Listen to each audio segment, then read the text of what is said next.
अस्सलाम वालेकुम स्टूडेंट्स, उम्मीद है आप सब खैरियत से होंगे। अल्लाह ताला आपको अपने हिफ्ज़-ओ-अमान में रखे, आमीन। Our today's topic is characteristics of programming languages. हमने लास्ट लेक्चर में प्रोग्रामिंग लैंग्वेजेस के बारे में और उनके टाइप्स के बारे में बात की थी। आज का लेक्चर भी साबिका लेक्चर की ही एक कंटिन्यूएशन है। व्यूअर्स में से अगर कोई लास्ट लेक्चर की वीडियो देखना चाहे तो इसका लिंक आज वाले लेक्चर की डिस्क्रिप्शन में मौजूद है, जहाँ से आप उसको देख सकते हैं। So in this lecture we are going to talk about the major characteristics of the high level programming languages, that those characteristics that make these languages interesting and preferable over all other types of the languages. First of all, let's see what is a language. A language is a way of communication that is used to exchange different messages.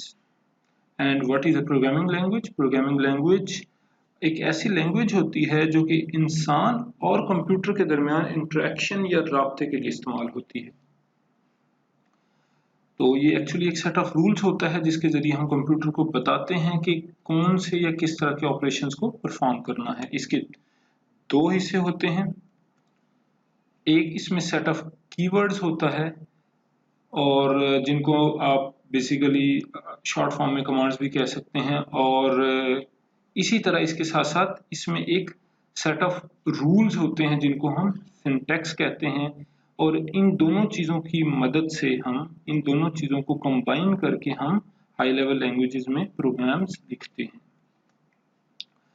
तो एक question यहाँ पे arise होता है, जिस तरह हमने last lecture में भी देखा कि प्रोग्रामिंग लैंग्वेजेस की काफ़ी टाइप्स हैं। तो for example C plus plus, Java, Pascal, Fortran, BASIC, COBOL, ये सारी की सारी एग्जांपल्स हैं। इसी तरह सी शार्प है और भी आगे एडवांस लैंग्वेजेस हैं। So why there are so many different programming languages? So the answer to this question is very simple. All of these languages are basically for different purposes. So they target a different set of problems. For example, COBOL एक business applications के लिए बनाई गई language है। इसी तरह जो Fortran है उसमें मैथमेटिकल कैपेबिलिटीज बहुत स्ट्रॉन्ग और पावरफुल है। इसी तरह जो पास्कल है उसको साइंटिफिक और बिजनेस दोनों तरह के एप्लीकेशंस के लिए यूज किया जा सकता है, जबकि जावा लैंग्वेज के अंदर बहुत ज़्यादा स्ट्रॉन्ग नेटवर्किंग फीचर्स मौजूद हैं। इसी तरह सी प्लस प्लस को सिस्टम सॉफ्टवेयर और एप्लीकेशन सॉफ्टवेयर्स वगैरह के लिए इस्तेमाल किया जाता है और ये काफ़ी पॉपुलर भी हैं। तो basically that is the reason we have so many different types of programming languages. So now we will talk about the characteristics of programming languages. First, the major and the first characteristic is these languages are easy to learn. Why? क्योंकि ये languages इंसानों के बहुत करीब होती हैं, यानी उनकी लैंग्वेज जो कि इंग्लिश लाइक लैंग्वेज है उसके बहुत करीब होती हैं और मशीन लैंग्वेज से थोड़ा डिफरेंट होती हैं या फार होती हैं। और इन लैंग्वेजेस को जिस तरह सीखना आसान होता है, इसी तरह इन लैंग्वेजेस में प्रोग्राम बनाना भी आसान होता है। तो इससे असल में प्रोग्रामर को एक बेटर वे मिलता है, जिसकी वजह से वो अपनी आसानी और अपनी मर्जी के मुताबिक प्रोग्राम्स को डेवलप कर सकता है। Next is easy error detection. अब प्रोग्राम डेवलपमेंट के दौरान अगर कोई एरर्स आते हैं तो उनको भी बहुत आसानी से फिक्स किया जा सकता है, क्योंकि लैंग्वेजेस हमारी नेचुरल लैंग्वेजेस के क्लोज होती हैं। डिबगिंग वो प्रोसेस होता है जिसमें बेसिकली हम एरर्स जो प्रोग्राम की डेवलपमेंट के दौरान आते हैं उनको ढूंढते हैं और फिक्स करते हैं। तो हाई लेवल लैंग्वेजेस में डिबगिंग की कैपेबिलिटीज भी काफ़ी स्ट्रांग होती है और डिबगिंग करना भी काफ़ी ईजी होता है।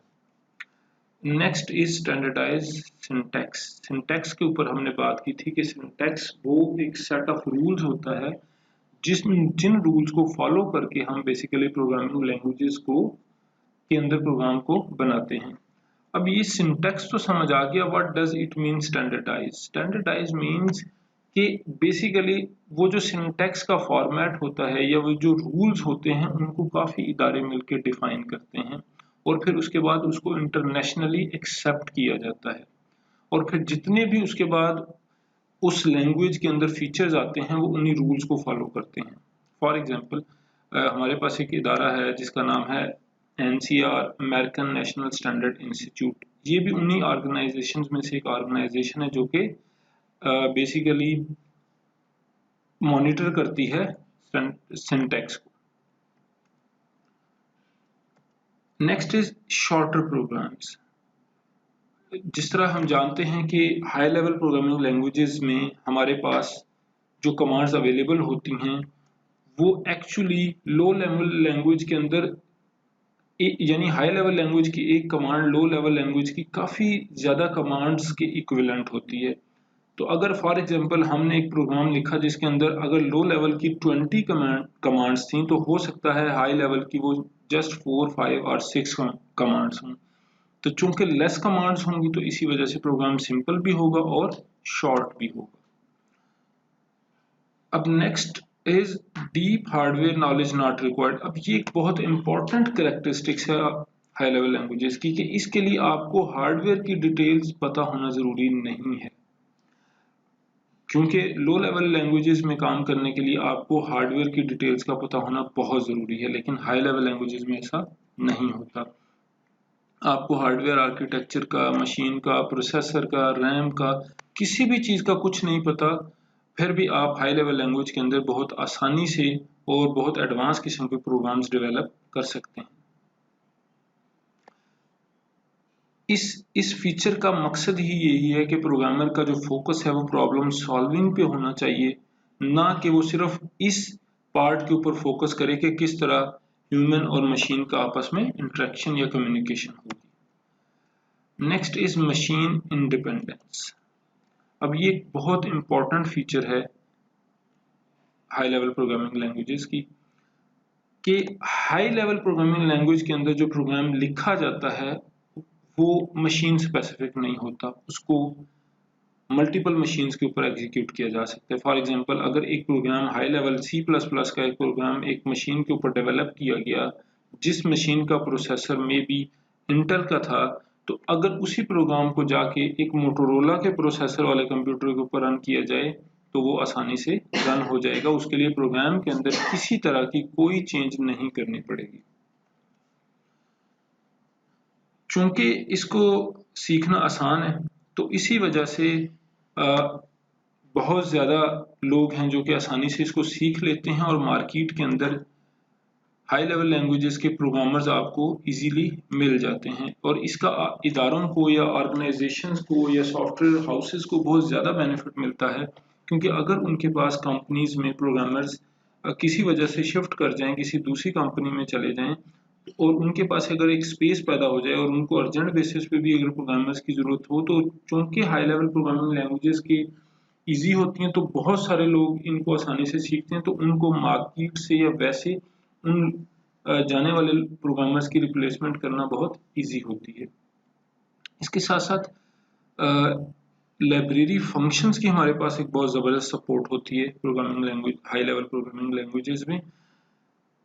लाइब्रेरी फंक्शंस क्या होते हैं? लाइब्रेरी फंक्शंस एक पहले से प्री डिफाइंड या बिल्ट इन फंक्शंस होते हैं, पहले से जिस तरह जिसको हम कहते हैं रेडीमेड, कि पहले से डिफाइंड वो एक सेट ऑफ कमांड्स होता है जो कि हमें मिल जाता है और हम उस फंक्शन को या उस सेट ऑफ कमांड को बार बार भी यूज कर सकते हैं, उसको जितना चाहें हम रीयूज कर सकते हैं। तो उससे हमारे प्रोग्राम्स और भी सिंपल हो जाते हैं, शॉर्ट हो जाते हैं और मीनिंगफुल हो जाते हैं।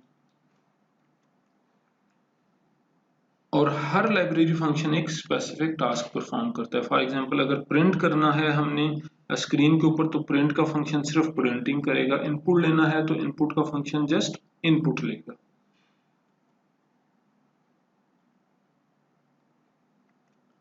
तो these are the major characteristics of high level programming languages. आज का लेक्चर शॉर्ट था, सिंपल था। आई होप कि आपको समझ आया होगा और इंशाल्लाह नेक्स्ट वीडियो में नेक्स्ट टॉपिक के साथ फिर मुलाकात होगी।